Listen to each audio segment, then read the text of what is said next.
Have you done a trip like that before where you were just open-ended, you just flew to a country and were like, I'll figure it out? Or was like India the first? That was my first. That was my first. Yeah. So you get to Goa, and are you terrified? Are you excited? How are you feeling when in that first day out?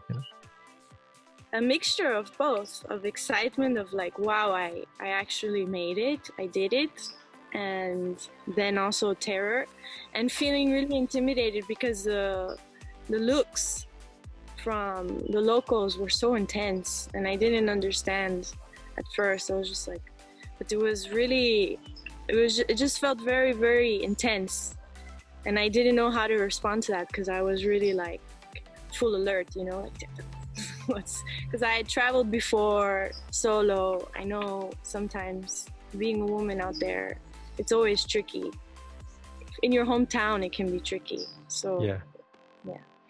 So sorry. Yeah, I think there's a delay, everybody. I'm not rude. I'm rude, but there's a delay as well.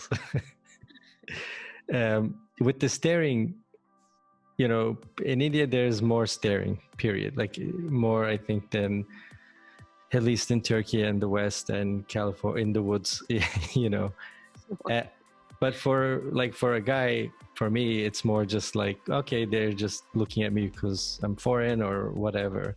But as a woman, does it come across different? I mean, how does it feel, I guess, that when you're in India and everybody's, staring at you? In the beginning, it was sometimes very overwhelming for me because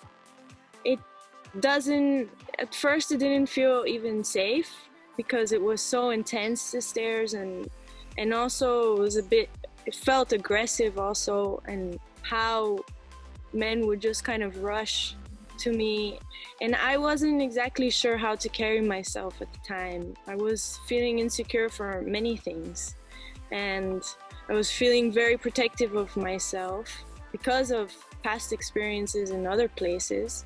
And so I felt I had to be on this really ultra high alert just because of the response that I was getting. And I didn't know. Later on, I kind of began to understand what things meant and why they would look this way, and I could interpret more. But in the beginning, it was very shocking at first, and it was very hard to deal with because I wasn't ready for that exactly. And is it just staring? I mean, I guess in the beginning it's the staring, but how did you interpret it, and what have you learned about it as a woman? What would you say? I would say a lot of the staring comes from, first of all, a lot of the time it's very innocent. It's just pure curiosity. There could be times where people have never seen a foreigner, but they've seen a million foreign movies, and they've seen a bunch of Western women. And so a lot of the time it's just pure curiosity. And then also the culture, it's very close knit. People don't take so much offense if you stare or you talk suddenly to a stranger. So I think it's a lot of that, and it's also, at first, being in the woods, there's mosquito bugs everywhere.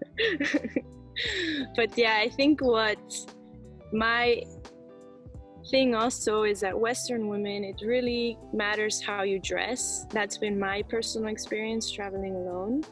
And because I travel alone, I know how other women who they travel in groups or they're with friends, if you're showing a lot of skin, they kind of make an association with what they've seen in movies or even pornography, like, to be honest, they've seen, and what they see is Western women.